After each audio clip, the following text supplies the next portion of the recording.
aku Trian. Kalau kamu denger ini, semoga aku bisa nemenin kamu biar gak kesepian lagi. Kalau kamu denger ini pas lagi sedih, aku pengen nemenin kamu. Setidaknya kamu sedih, tapi kamu gak boleh sedih sendirian. Ya, kali ini episodenya tentang itu. Dan mungkin ini bisa jadi warna baru di channel ini, di channel kita, yang mungkin sering kita sebut tempat pulang. Aku pengen berbagi experience sama teman-teman semua, sama teman Trian dimanapun kamu. Aku pengen ngajak kamu buat cerita sama Trian. Dan selamat datang di tempat pulang. Setidaknya kamu gak sedih sendirian. Oke, langsung aja. Ini adalah episode pertama. Aku bakal dengerin teman cerita yang datang dari mana? Oh iya, ini dari first readers aku yang kemarin udah dikumpulin sama Acil beberapa. Salah satu mungkin dari mereka ada yang pengen bercerita sama Trian. Mari kita dengerin salah satu teman kita yang pengen bercerita. Udah siap, kita mulai? Oke deh. Yuk.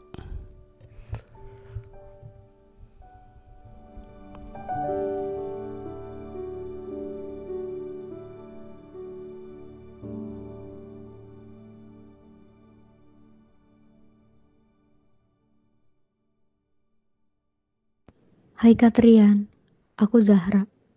Aku mau ngucapin makasih banyak karena udah selalu bersedia jadi rumah untuk aku pulang. Dan makasih juga udah kasih aku kesempatan untuk jadi first reader buku. Ayah, ini arahnya kemana ya? Sebelum aku mulai cerita, aku kayaknya mau nanya dulu deh. Kira-kira gimana ya rasanya ngejalanin hidup yang benar-benar sehat?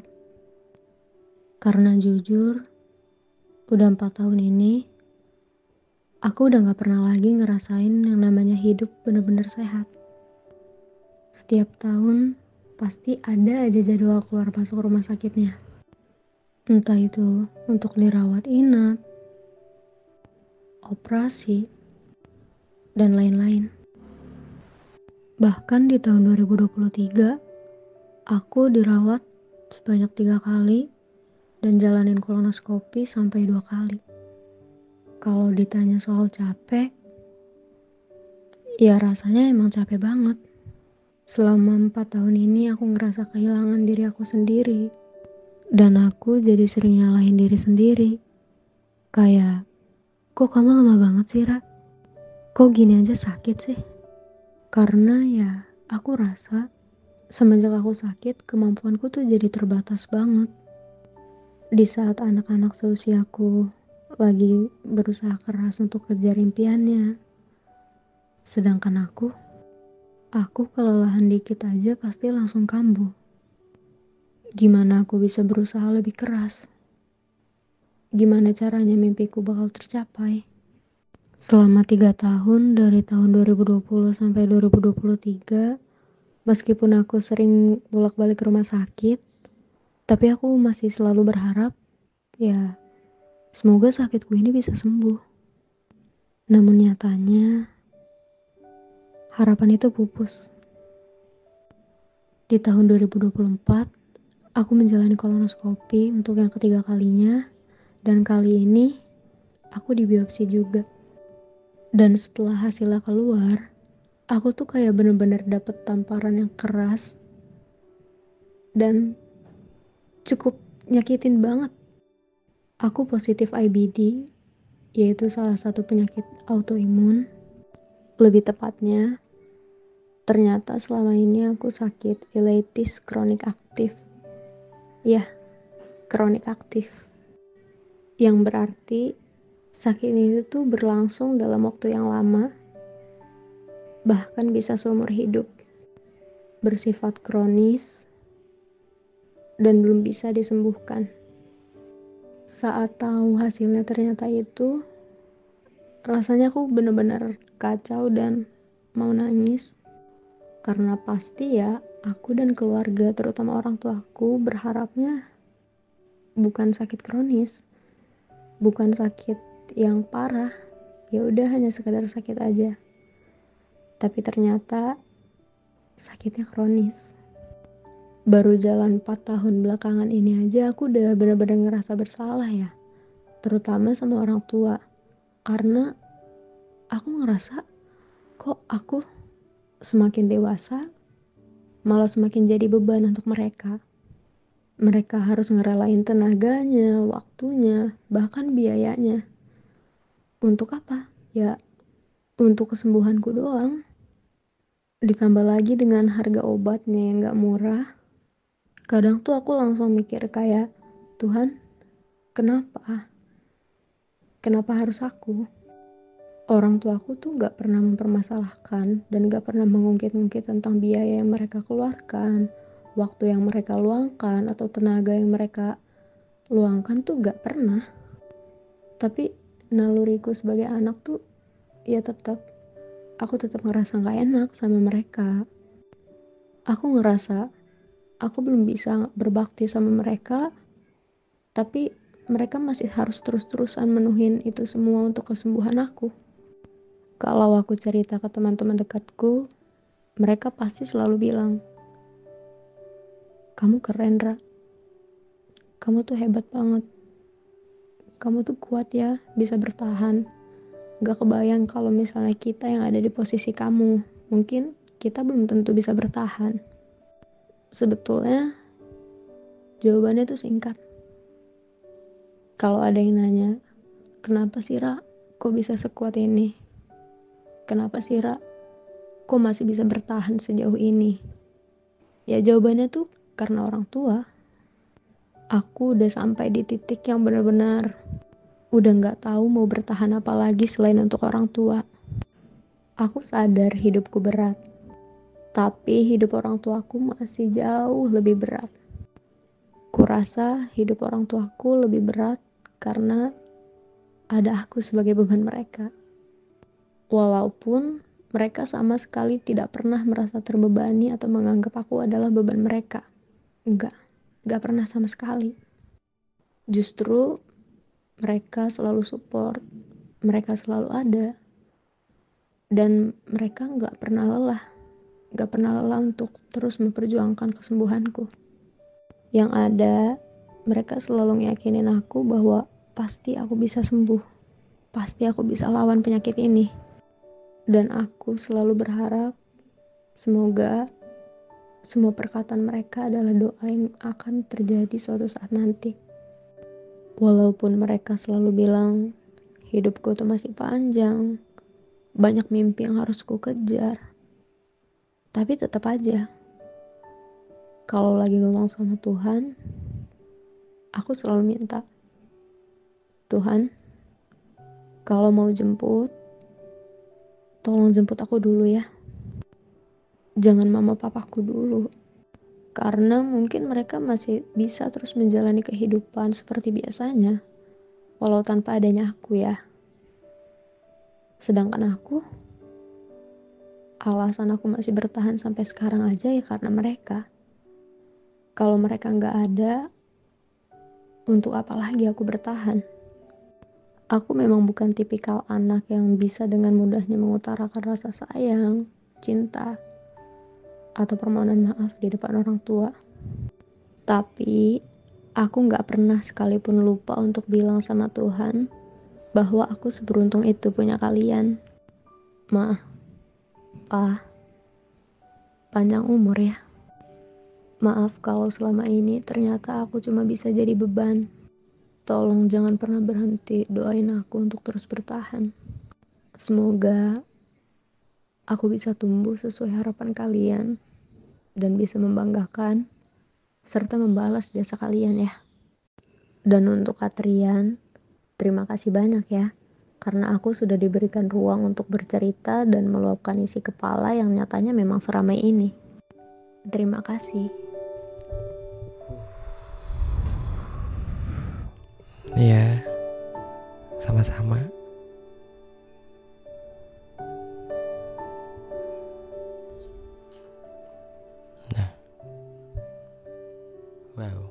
Zara, kamu keren sekali bertahan di dunia ini. Aku nggak tahu harus bilang makasih pakai cara apa lagi. Yang jelas makasih pertama buat diri kamu karena udah bertahan ngelewatin semuanya satu-satu. Yang apa ya, mungkin kalau aku yang jadi kamu, kayaknya aku nggak bakal sekuat kamu juga. Yang barangkali semua ini tuh cuma kamu doang yang bisa ngelewatin. Dan satu hal, jangan lupa bilang makasih sama orang tua kamu, sama ibu bapak kamu. Dan jangan pernah ngerasa kalau kamu tuh adalah beban. Karena sebenarnya gagal, berhasil, baik, buruk, senang sedihnya kita. Ya jadi itu sih. Kalau menurut aku, emang kayaknya gak bakal pernah ada keluarga yang sempurna. Memang gak pernah ada keluarga yang baik-baik aja. Even itu secemara apapun, pasti akan ada lukanya. Dan aku tahu luka tentang keluarga itu gak pernah sederhana. Dan cara kamu bertahan hidup tuh juga gak sederhana tahu. Kamu luar biasa banget. Kamu keren banget sampai hari ini. Kamu bisa ada di titik ini. Ya, kalau kamu mungkin cerita ke teman-teman kamu dan mereka bilang hebat, mungkin aku bakal jadi salah satu teman kamu yang bilang, Zara, kamu hebat banget. Itu sih dari aku.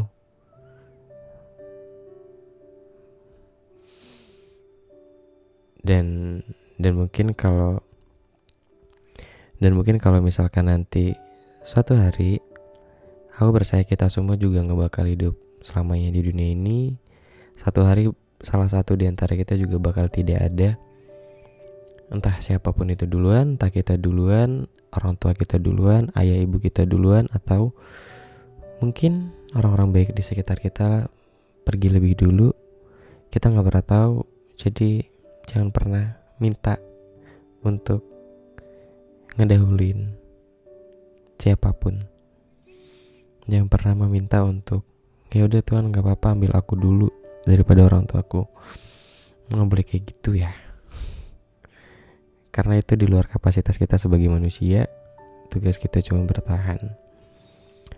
Aku setuju dengan kalimat tugas kita cuma bertahan. Ya kalau mungkin memang sudah tidak ada yang bisa diselamatkan, kalau mungkin sudah tidak ada yang bisa disembuhkan, setidaknya bertahan untuk hal-hal kecil di dunia ini itu sudah cukup luar biasa buat kamu, buat kita. Dan makasih mungkin kamu udah mewakili banyak teman-teman di sana yang lagi berjuang ngelawan sakitnya, baik teman-teman di luar sana yang mungkin lagi struggling dengan hidupnya. Semoga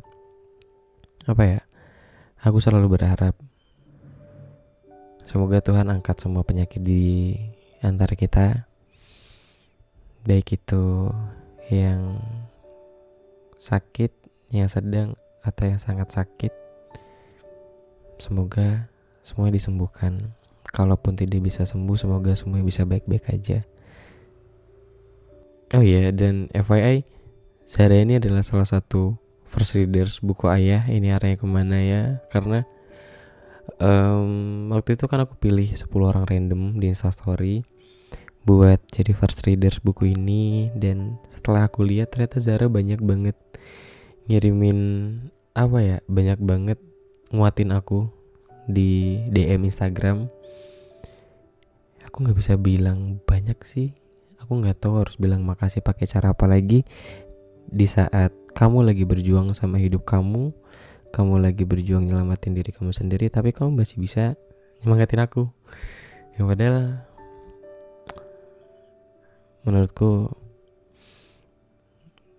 aku nggak jauh lebih kuat dari kamu.